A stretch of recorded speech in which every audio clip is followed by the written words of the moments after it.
ہمارے ایک استاد کہا کرتے تھے کہ اگر تم صلہ رحم نہیں کرتے تو اعمال میں مت آنا، تمہاری وجہ سے ہماری بھی دعائیں رد ہو جائیں گی. صلہ رحم، صلہ رحم یعنی جو خونی رشتہ دار ہوتے ہیں ان سے ملتے رہنا. مولا فرماتے ہیں جو قطع رحم ہوتا ہے نا، جو اپنے خونی رشتہ داروں سے نہ ملے. خونی رشتہ دار کون کون ہیں؟ ماں باپ ہیں، چچا، پھپھی، ماموں، خالہ، بہن بھائی، اولاد نسلوں کے اندر. تو اگر یہ خونی رشتہ دار ہیں، یہ فرسٹ جتنے بھی جو پہلا طبقہ ہے، اس کے بعد پھر چچا، ان کے سب کے بچے، کہ یہ خونی رشتہ دار ہیں. ان سب سے پہلا طبقہ اور پھر دوسرا طبقہ، وہ ان کے بچوں کا دوسرا طبقہ ہے. کہ ان سے اپنا تعلق واسطہ رکھنا. فرماتے ہیں کہ جو آدمی اگر ان میں سے کسی بھی خونی رشتہ دار سے اپنا رابطہ توڑ لے، قطع تعلق کر لے، سلام دعا بند کر دے، تو اس کے اعمال قبول نہیں ہوتے. اس شب میں کیا کر سکتے ہیں کہ ایک مرتبہ کوشش کرو، چاہے صرف سلام کی حد تک رکھو، نقصان پہنچتا ہے، عزت پہ حرف آتا ہے، نہ ملو بے شک، لیکن کم از کم سلام دعا سے مت جاؤ. اگر دیکھ لو تو سلام ضرور کرو. اب آپ حضرات خاموش ہیں بالکل، میں بھی اور پڑھنے والا ہوں اس میں.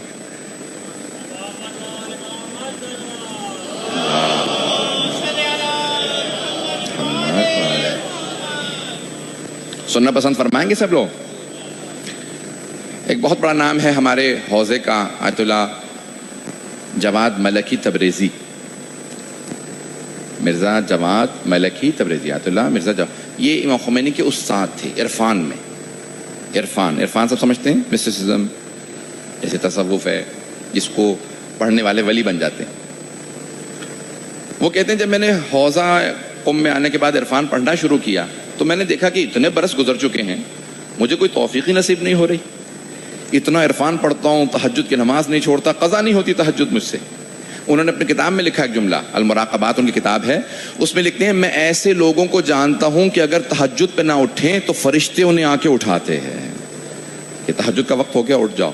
امام خمینی نے اس کے نیچے جملہ لکھا ہے، یہ انہوں نے اپنے متعلق لکھا ہے. یہ کہہ رہے ہیں میں کسی ایسے کو جانتا ہوں، کسی کو نہیں، یہ اپنے متعلق کہا ہے، لیکن بتانا نہیں چاہتے تاکہ ریاکاری نہ ہو. کتنے پہنچے ہوئے.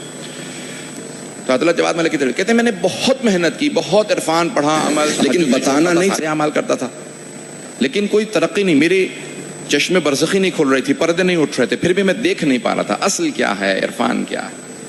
کہ ایک دن استاد کے پاس گیا، کہا آقا اتنی محنت کر رہا ہوں، تہجد قضا نہیں ہوتی مجھ سے، 4 برس ہو گئے ہیں، تمام اعمال کرتا ہوں، درس پڑھتا ہوں، سب کچھ کرتا ہوں، لیکن ترقی نہیں ہو رہی، سارے پردے میری آنکھوں سے نہیں اٹھتے، کیا کروں؟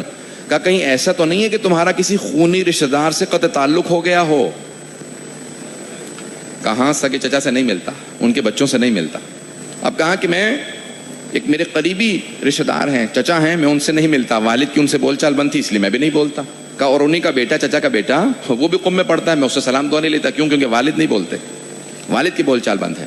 کہا جب تک انہیں راضی نہیں کرو گے عرفان کے درجے میں آگے نہیں بڑھ سکتے. تو آیت اللہ جواد ملکی تبریزی کہتے ہیں اب شرمندگی ہونے لگی کہ 4 سال سے بات نہیں کی، سلام دعا نہیں لی. وہ سوچے گا اچانک آ گئے ہیں، پتہ نہیں کیا مفاد ہے، کیا فائدہ ہے ان کا، کس نیت سے ملنے کے لیے آئے ہیں. کہا مجھے شرمندگی بہت تھی لیکن میں چاہتا تھا عرفان کے درجات طے کروں، تقوی کی منزل کو پالوں. تو کہا ایک دن خود ہی میں نے دیکھا کہ وہ درس سے باہر نکل رہے ہیں، میرے ہی درس میں جاتے تھے، استاد دونوں کا ایک ہی استاد تھا. کہا میں باہر نکلا، فوراً جوتے سیدھے کر کے ان کے سامنے رکھے اور فوراً چلا گیا. انہوں نے دیکھ لیا کہ اس نے جوتے میرے سیدھے کر کے رکھے. کہا جب 2-4 دن میں نے ان کے جوتے سیدھے کر کے رکھنا شروع کی اور چلا جاتا تھا، ملتا نہیں تھا شرمندگی کی وجہ سے، تو اچانک ایک دن جیسے جوتے سیدھے کر کے رکھے، انہوں نے فوراً مجھے سلام کیا. انہوں نے سلام میں پہل کی کہ اتنی محبت سے تم آتے ہو، جوتے سیدھے کر کے رکھتے ہو. کہا کہ ان کا دل پسیج گیا، انہوں نے سلام کیا، اور اسی میرے کہتے ہیں چچا داد بھائی نے اپنے والد کو خط لکھا، کہہ رہے جن سے ہماری بول چال بند تھی ان کا بیٹا میرے جوتے سیدھے کر کے رکھتا ہے. کہا کہ میرے جوتے سیدھے رکھنے کی وجہ سے وہ چچا والد کے پاس گئے، ان سے معافی مانگی، محبت سے ملے. کہ اس کا یہ اثر ہوا کہ اللہ نے وہ دریچے میرے لیے کھولے جو میں تصور بھی نہیں کر سکتا تھا. وہ مقامات پائے کہ یہاں تک کہ خمینی جیسے افراد میرے شاگرد بننے لگے.